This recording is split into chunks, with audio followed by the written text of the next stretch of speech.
Hello everyone. Welcome to Kavin English Learning channel. Today I'm going to give the explanation for the poem Sea Fever by John Masefield. I have already recited the poem Sea Fever for you.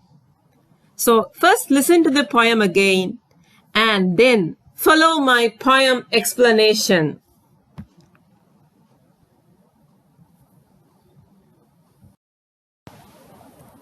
I must go down to the seas again, to the lonely sea and the sky. And all I ask is a tall ship and a star to steer her by.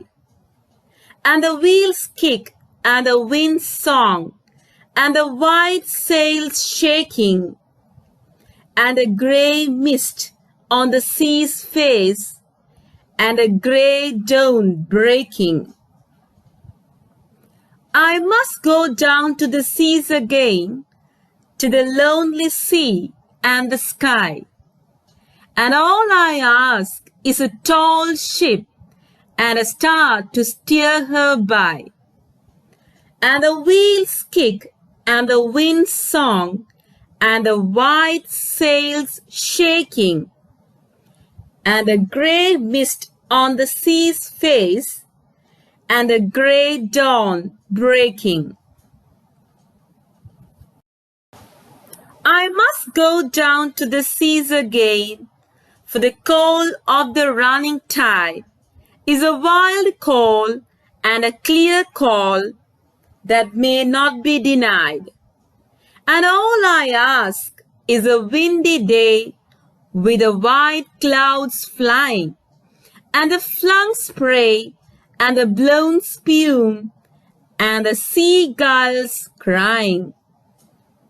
I must go down to the seas again, for the call of the running tide is a wild call and a clear call that may not be denied. And all I ask is a windy day with the white clouds flying and the flung spray and the blown spume and the seagulls crying. I must go down to the seas again, to the vagrant gypsy life, to the gull's way and the whale's way, where the wind's like a whetted knife. And all I ask is a merry yarn from a laughing fellow rover, and quiet sleep and a sweet dream when the long trick's over. I must go down to the seas again, to the vagrant gypsy life, to the gull's way and the whale's way, where the wind's like a whetted knife. And all I ask is a merry yarn from a laughing fellow rover, and quiet sleep and a sweet dream when the long trick's over. Introduction. The title of the poem Sea Fever is thrilling to take note of. In the title, the time period fever refers to the apprehensive exhilaration within the speaker's coronary heart, even as he thinks about existence on the ocean. It's far like a fulfilling disease that he does no longer want a cure of. He badly wants to live his existence with this amorous illness for the ocean. Through the title, Masefield gives a hint to this concept. If one is going through the complete textual context, you possibly can understand it is the essence of the poem. The way Masefield's character describes existence on the sea by means of imparting vivid imaginary of the environment highlights his love for the adventurous lifestyles of sailors as well as the sea. This bonding incites the longing in his heart. Explanation for stanza 1. The poem Sea Fever begins hopeful with the speaker's want to visit the ocean. He makes use of the time period should, a very good manner to reflect a feel of urgency or importance. In manner, he one manner or the alternative desires to transport there to keep. The nervous satisfaction concerning the sea is stated in the name. In the first line, he talks approximately going to the lonely sea and the sky. It seems without his presence, the ocean feels lonely. If he isn't there, who will drink its splendor to the lees? This thirst of sea fever cannot keep him ashore. He clarifies his need in the following line. All he asks for is a tall ship to sail through and the pastor to maneuver him for the duration of the adventure. This section, although seems simple, hints at a deeper philosophical concept. It issues spiritually. Right here, the ship, personified as a female, is the most effective who enables the speaker to sail through, while the pole star, a picture of constancy and permanence, act as a guide. He can get non-secular achievement if both of them are with him. Inside the subsequent line, Masefield personifies the inanimate objects wheel, wind, and sail. He refers back to the sound of the ship's wheel through way of the time period. Wheels kick. Similarly, he guidelines on the sound of the wind via wind's track. The next phrase, white sails shaking, depicts how the sail trembles in the wind. The speaker describes looking the dawn from a supply. At dawn, the sea appears to be a human whose face is blanketed with grey mist. The poet described the sunrise as grey dawn breaking. The sunrise grey color is barely darker than the color of platinum. While the sun is absolutely under the horizon, the sky presentations this color. Explanation for stanza 2. The second one stanza starts with the chorus of the phrase, I have to all of the manner, all the way down to the seas once more.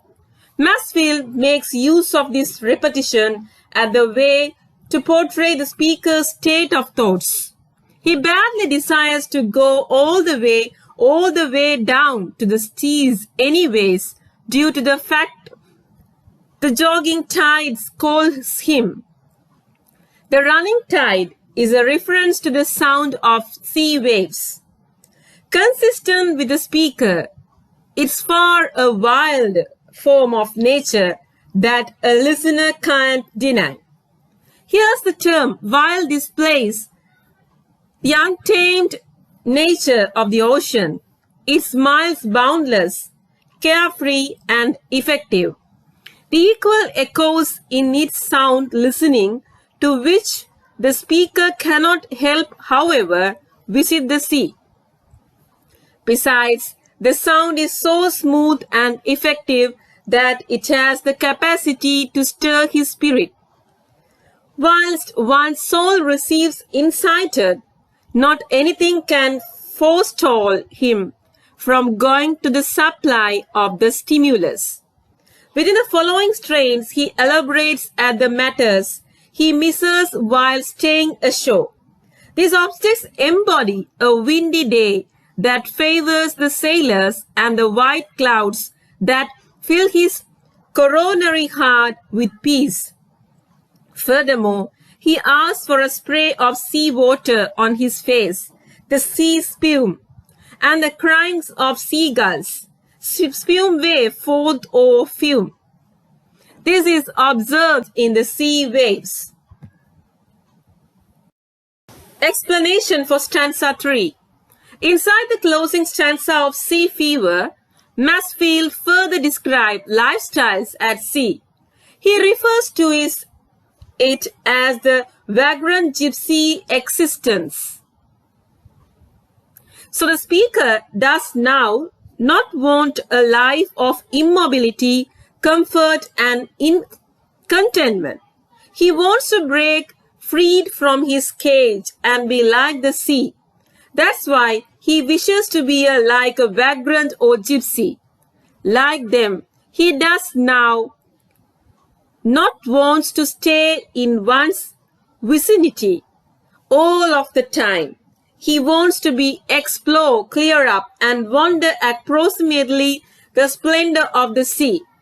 He desires to observe the course wherein the gulls take him with their shrill cries. The word whale's way refers to the life at sea. In this line, Masefield uses a simile so as to compare the sea wind to a whetted knife. At the sea, the wind blows so fast that it seems like a sharpened knife. Within the next line, he asks for a happy tale suggested by using manner of gavoning, fellow rover, rover manner, a sailor who wanders on the ocean. Through this line, the poet alludes to the reminiscences he heard even as he come to be at the deliver. In the last line, the speaker says that he wishes a quiet sleep and a sweet dream after a lengthy adventure is over. Until then, he does want to sleep right here. Sleep is a metaphorical reference to the loss of life. Via the use of the metaphor, the poet describes his attachment to the ocean. Sea Fever Poem Summary by John Masefield. In the poem Sea Fever, the poet John Masefield expresses his desire for sailing once again in the quiet sea, under the quiet sky. He expresses his desire for the need of a well-built ship to sail and a star in the dark sky to act as a guide. Soon the adventurers would begin, and each day dawns. He wakes up to see the early grey mist rise from the sea. He wishes that there would be strong winds that would blow away the thick white clouds in the sky and take sail forward throughout the day. Watching from the shore fills his heart with the adventure and spirit. The poet finally wishes to be a wandering gypsy. He loves to share the tales and the laughter with a fellow sailor. He wanted to sleep soundly with the pleasant dreams at the end of his long ship-torn watch. At last, we can see the theme of the poem Sea Fever by John Masefield. Wanderlust, journey, and reminiscences are the number one subject of this poem. The speaker hears the calls of nature and not possible to withstand invitation to exploration, adventure, and jubilant existence. He desires to get away of his gift situation and go again to the adventurous life of the ocean. He virtually wants a rest from the intense current environment to guide a clean lifestyle with beauties of nature. On a deeper degree, the voyage can also be as compared with existence. This is entire of traumatic condition and tribulations. No matter all of the odds it brings, all people wants to stay it at its most. Okay, everyone. Hope you all enjoyed and understood today's Sea Fever by John Masfield poem explanation very well. So, please refer to this and get a clear meaning of this poem. Thanks for watching my YouTube channel. I will meet you soon with an interesting lesson later. Bye.